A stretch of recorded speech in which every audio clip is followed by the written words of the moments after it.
Today, this is Mark Zuberek reporting from Hanscom Field, basically with the Hanscom outpouring of support for the reduction of the airport capacities.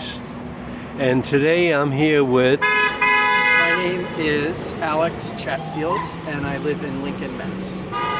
Lincoln, Mass, and this is in Concord right now, or is it West Concord? Technically, I think we're either in Lincoln or Bedford, but Concord is right down the road. What I'm interested in is how did you get to a point where you have all of these people involved in opposing the expansion and development of the Hanscom Field airfield, basically, because this has become a big issue, and we are also located in a expansion mode at Beverly Airport, and Beverly has totally ignored the residents and their environment. So if you could just give me a quick idea of how did you get all of these people involved? That's a great question. Our coalition was founded 3 years ago in the spring of 2023. And I would say it rose up very organically from the community of towns immediately surrounding Hanscom Field. But it spread across the state very quickly. I think the motivation really is based on the proposed project here, which, when we saw the size of it, was truly shocking to anybody who's concerned about the problem of climate change, air pollution, and the impact of private jet travel on the environment.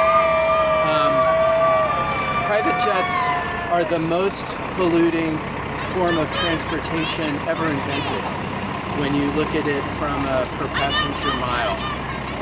And Hanscom Field already services 40,000 private jet operations per year. That's more than 100 flights a day. And many people in the community were not even aware of how large it already is. And so now you have these developers and Massport coming along and saying, oh no, that's not enough, we want more. And the way to expand private jet travel is to increase the number of hangars that are available. The hangars are like the parking garages and highways for jets.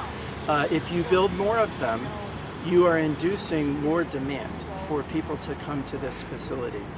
So when we heard about the size and the scale, people went from being shocked and outraged to deciding to take action.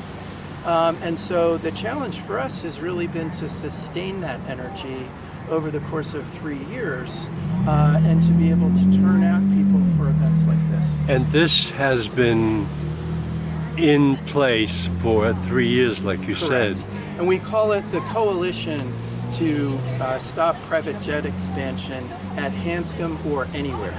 So we are in solidarity with citizens of Beverly because there are airports all over the state and all over the country that are facing this exact type of pressure from the aviation industry. Well, you have a situation that has transpired in Danvers where the entrance to the Beverly Airport is located in Danvers, and there's another entrance in Beverly, and Beverly claims the occupation of the airport as being theirs. Okay. So what I would like to do is ask you if I can support your organization, because we want to support Hanscom Field, because we are the next step in the order of business that they're trying to do, and we do have a new business side at the airport, which is expanding feverishly. Yeah. And the thing is that we have just allowed or let the hangar be built. It's 300 feet long by 47 feet wide and 47 feet high. I mean, it's gigantic. Yeah, absolutely. And that would be just a fraction of this project. This project will be 500,000 square feet. Wow. They are doubling the square feet of hangar space if they get to build all 17 new hangars. Okay, so how can you support? The first thing I would ask anybody to do is to visit our website. So SPJE.org. We are incredibly proud of it. If you feel like it's sort of hard to grasp what this whole issue is about, if you spend a few minutes looking at our website, you will find all of the information you could possibly need, including a lot of really wonderful educational materials that we have developed, not only about private jet travel, but also about the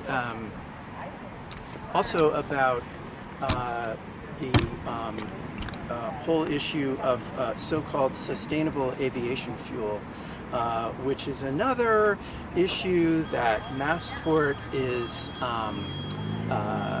promoting, shall we say, as a form of greenwashing to alleviate people's fears that by encouraging more jet travel, they're going to be generating more carbon pollution. So visit our website.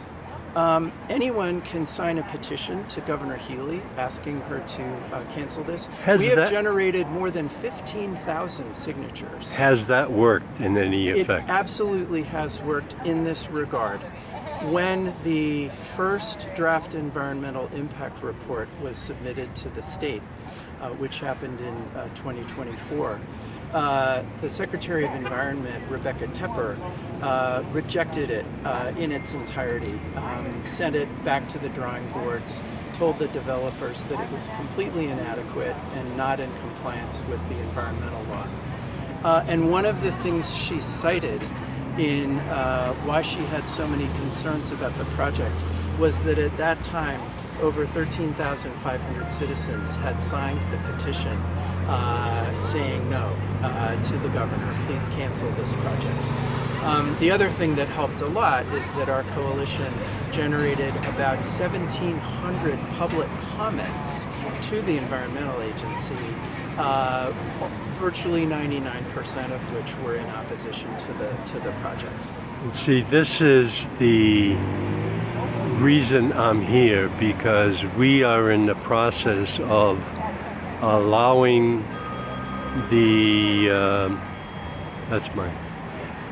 allowing the expansion of the runway, and they're looking for 300 feet in each direction. And what has happened is the proposal is into the environmental agency. However, there are no comments submitted for the ENF, and now we have the SPDER or whatever it's called. DEIR is the first step. Right, and that is, we need to get action on that. Right. And that's why I'm here. I'm trying to learn from your organization how we can do that. So, all these acronyms are a little confusing. We all had to develop a new vocabulary. The draft environmental impact report is required to the Mass Environmental Policy Act office when the size and scope of a project reaches a certain threshold. And a project like expanding runways might trigger it based on the amount of new pavement that's going to be laid down, or it might be expanded for other reasons. But once that is triggered, it is up to the developers or the proponents to explain truthfully all of the negative impacts of a project. It's very important for people to understand they're not asking for a permit from MEPA. They are simply hanging the dirty laundry on the clothesline and saying, here's all the bad things about the project. Oh, but by the way, here's the justification for building it. Right. And the idea is that if the benefits outweigh the harms, then they should get their way. So one of the things that we did at the time that our DEIR was published in 2024 is, number one, we turned out in high volume at the presentations that the developers did for the public as part of the process. And if they don't have any public presentations planned, one of the things an advocacy group can do is to contact MIPA and say, we want public presentations. We don't just want this to be published on a Saturday night at midnight. We want them to have to come before the public and actually talk about it. So that's number one. Number two, we made it very, very apparent to our elected officials that this report was being published, and we asked them to respond. And they wrote some of the most effective public comments that were submitted. 5 of our local state representatives actually got together and they assigned different reps to tackle the key issues. Third, we developed a toolkit so that other citizens could see an analysis of the salient issues boiled down and some examples of talking points that they could use. We didn't want them to copy and paste, but we wanted to make it really, really easy for them to compose an email on the issues that they felt were important to them, so that it would come across as sincere. That's one of the things that you need to be able to do. You need to equip residents and other concerned people to be effective without demanding hours and hours of their time, because that's not realistic.